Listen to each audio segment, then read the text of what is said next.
हे पहा विद्यार्थी मित्रांनो, आज आपण इथं चेंज व्हायचा आणखी एक महत्त्वाचा टॉपिक पाहतोय, तो आहे चेंज व्हायस. आता चेंज व्हायसचा आता आपण मागच्या वेळेस ही पाहिलं आपण इम्पेरेटिव्ह सेंटेन्सचा प्रयोग कसा बदलायचा, आज्ञार्थ वाक्याचा प्रयोग कसा बदलायचा.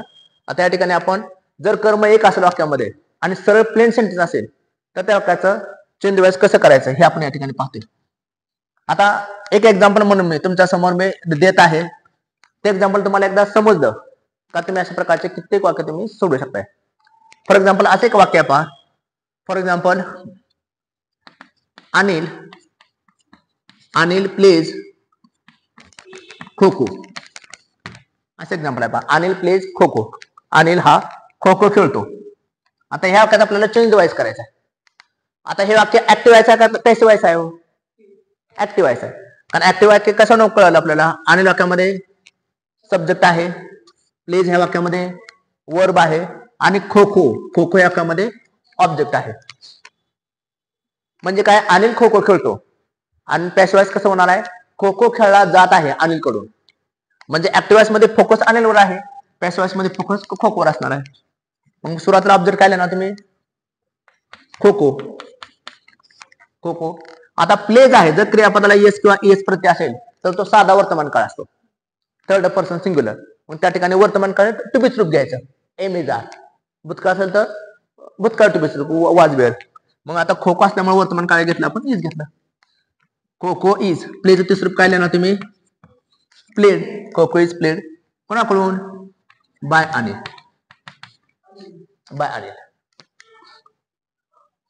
म्हणजे या ठिकाणी काय केलं आपण, kho kho is played by Anil.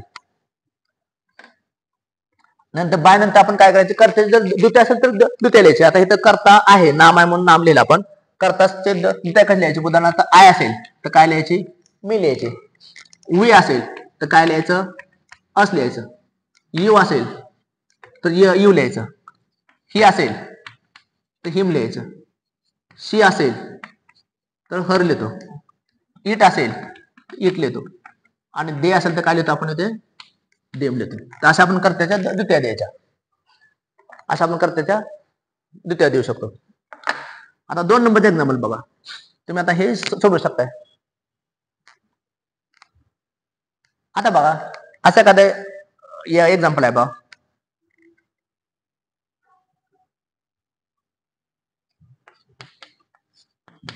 India on the world cup. India on the world cup असं एक्झाम्पल आहे. India on the world cup. आता वन हा कुठला काळ आहे, भूतकाळ आहे. मग प्रथम आपण या ठिकाणी लिहिलं इंडिया आहे, सब्जेक्ट आहे. वन वाक्यामध्ये वर्ब आहे. द वर्ल्ड कप वाक्यामध्ये काय आलेला आहे, ऑब्जेक्ट आलेला आहे. मग तुम्ही कसं लिहिणार, तुम्ही पहिल्यांदा अगदी बरोबर आहे, द वर्ल्ड कप. अगदी बरोबर आहे, कारण वाज का आलं, कारण भूतकाळ आहे वन. द वर्ल्ड कप वाज. क्रियापदा तिसरं लिहा, वन. कोणाकडून, बाय इंडिया.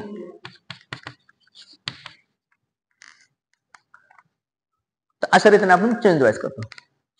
आणखीन एक एक्झाम्पल बघा, तुम्हाला कळण्यासाठी आणखीन एक सोपं एक्झाम्पल देतो. Lord Curzon swept away. Lord Curzon swept away the आर्केड रिस्ट्रिक्शन्स.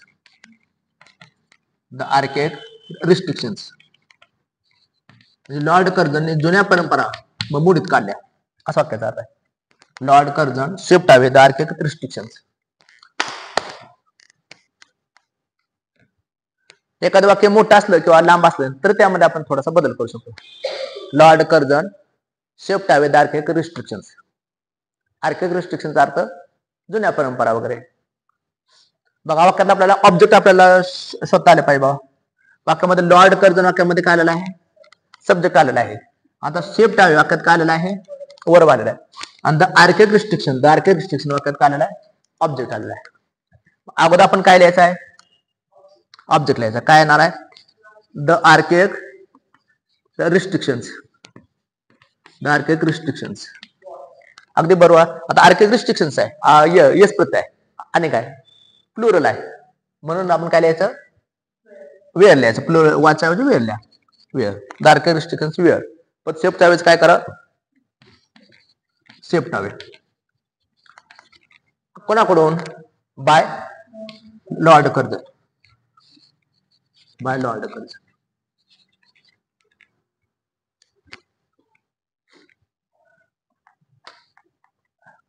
आता आणखीन एक एक्झाम्पल आहे, ते तुम्ही सोडवण्याचा प्रयत्न करा. एकदम सोपं एक्झाम्पल आहे, तुम्ही सोडवा. फॉर एक्झाम्पल असं एक्झाम्पल आहे बघा, शी wrote a poem. She wrote a poem.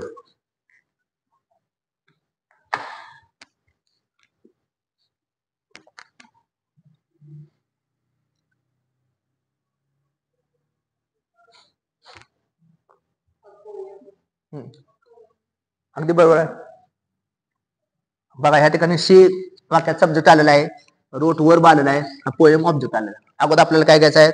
Object. Poem वाज, कारण रोट हा भूतकाळ आहे म्हणून वाज. Poem was written correct by हर. इथं सर्वनाम असेल तर मात्र द्वितीय लिहायचे, सर्वनाम असेल तर द्वितीय. आय, हिची हिम, शीची हर, आयची मी, विच अस असं लिहायचं.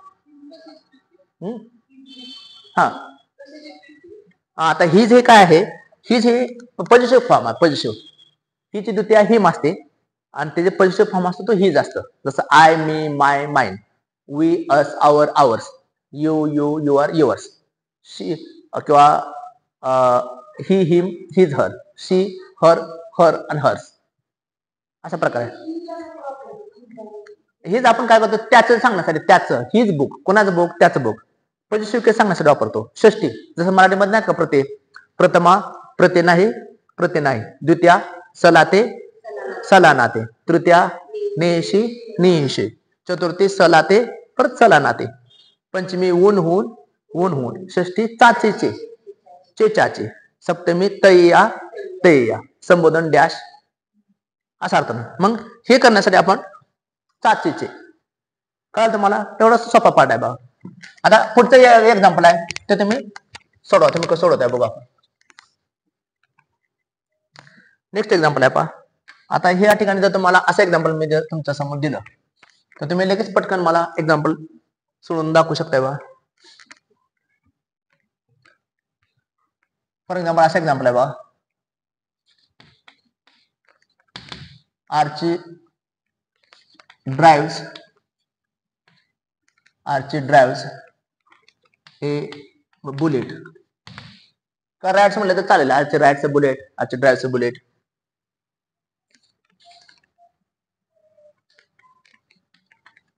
प्रिन्स मर्डर्ड अर्चन पर्शिया. हे पण तुम्ही उत्तर सोडू शकताय का?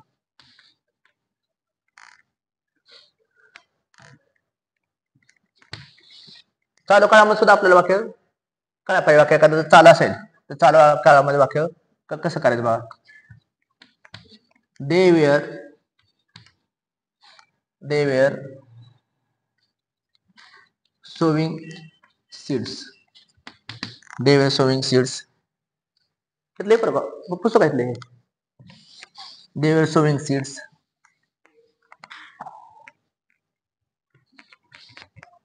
एखाद्या वाक्यामध्ये हे जे वाक्य रचना असली, they had setup a huge clinic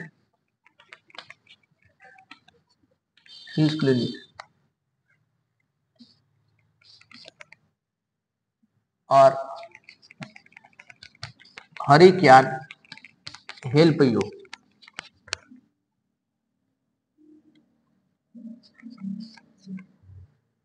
किंवा एखादं वाक्य आहे,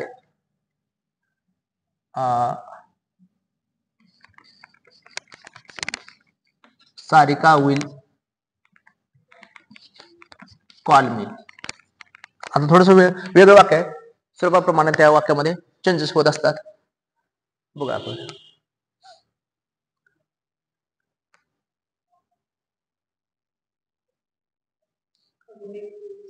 हा, अगदी बरोबर आहे.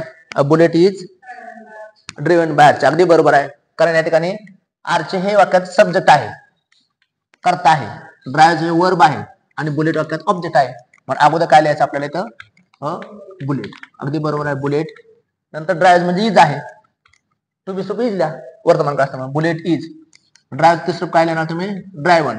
बुलेट इज ड्रायव्हन कोणाकडून बाय आर्ची. कळलं सोपा आहे. एवढा सोपा प्रकार आहे पहा.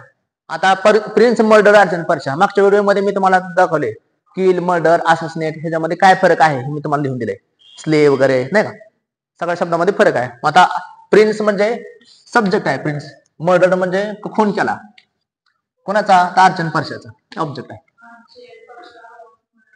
अगदी बरोबर आहे तुम्ही सांगणे अगदी छान सांगितले. फक्त आता अर्जंट पर्शा हे सिंग्युलर आहे का प्लुरल आहे. एक आहेत का दोन आहेत. मग वेअर मग तो वाच्याऐवजी काय करा वेअर द्या. मग कसं येणार वाक्य उत्तर आर्ची आणि पर्शा. आर्ची पर्शावर मर्डर्ड बाय प्रिन्स. आता दे वेर सोविंग सीड्स. आता सो ह्या क्रियापदाचा अर्थ पेरणे. सो चा भूतकाळ काय असतो सोड असतो. तिसरं रूप असतो सोन SOWN. असं अनेक क्रियापद आहेत ते जरा थोडंसं बघितलं आपल्याला लक्षात येईल. दे सब्जेक्ट आहे वाक्यामध्ये वेअर सोईंग वर्ब आहे सीड्स ऑब्जेक्ट आहे. अगोदर आपल्याला काय लिहायचं आहे ऑब्जेक्ट. ऑब्जेक्ट काय लिहा सीड्स. आता सीड्स नंतर वरचं वेअरच लिहा सीड्स वर. आणि प्रत्यामन काय लिहा या ठिकाणी बिंग. आणि प्रत्यासन आपण बिंग लिहावं लागतं. Seeds were being. आता सोचं तिसरं काय असतं सोन. सीड्स वेअर बिंग सोन कोणाकडून बाय दे. आता they had setup a huge clinic. जर वाक्यामध्ये हॅव किंवा हॅज किंवा हॅड असेल तर बीन वापरतो पॅसिव्ह मध्ये. Has worked has been worked किंवा had set up had been set up. तसं या ठिकाणी दे वाक्यात सब्जेक्ट आलेला आहे. हॅड सेटअप वाक्यात वर्ब आलेला आहे आणि ह्यूज क्लिनिक वाक्यात ऑब्जेक्ट आलेला आहे. अगोदर तुम्ही काय लिहिणार ह्यूज क्लिनिक. ह्यूज क्लिनिक हॅडचं काय करा हॅड बीन करा. Huge clinic had been. सेटअपचा सेटअप करेक्ट. आणि बाय देम अगदी बरोबर आहे बाय देम. किती प्रकार सोपा आहे बघा. आता हरी कॅन हेल्प यू. जर वाक्यात कॅन असेल शाल असेल विल असेल तर बी लिहायचं. Can touch can be touch can be touch. तसं can help can be help. सांगा मग ह्या ठिकाणी हरी वाक्यात सब्जेक्ट आहे कॅन हेल्प वर्ब आहे यू ऑब्जेक्ट आहे. अगोदर काय लिहिणार तुम्ही यू लिहा. यू नंतर कॅनचं काय करा can be you can be. Help तिसरं काय येणार तर help you can be help कोणाकडून बाय हरी. आता सारिका विल कॉल मी. आता बघा काय शब्दामध्ये बदल होतो. शालचं विल होत असतं विलचं शाल होत असतं. हॅवचं हॅज होत असतं हॅजचं हॅव होत असतं. एम इज आर ह्याच्यामध्ये बदल होतो वाज वेअर मध्ये बदल असतो. आता या ठिकाणी बघा आता वाक्यात बदल कसा होणार आहे बघा. सारिका सब्जेक्ट आहे विल कॉल वर्ब आहे मी वाक्यात ऑब्जेक्ट आहे. आता मीच इकडे आल्या काय होणार आहे आय होणार आहे. आता आय नंतर विल येत नाही. आय नंतर मी शाल येतं ग्रॅमॅटिकली आय शाल. जसं I shall we shall you will he she it will they will. म्हणून इथं आय नंतर नेहमी ग्रॅमॅटिकली आपल्याला शाल घ्यावं लागेल आय शाल. जसं विल बी येतं तसं शाल बी सुद्धा येईल आय शाल बी. कॉलचं दुसरं काय येणार तर कॉल कोणाकडून बाय सारिका. तर विद्यार्थी मित्रांनो हा टॉपिक तुम्हाला समजला असेल. खरंच तुम्हाला समजला असेल तर लाईक आणि सबस्क्राईब करा. थँक्यू.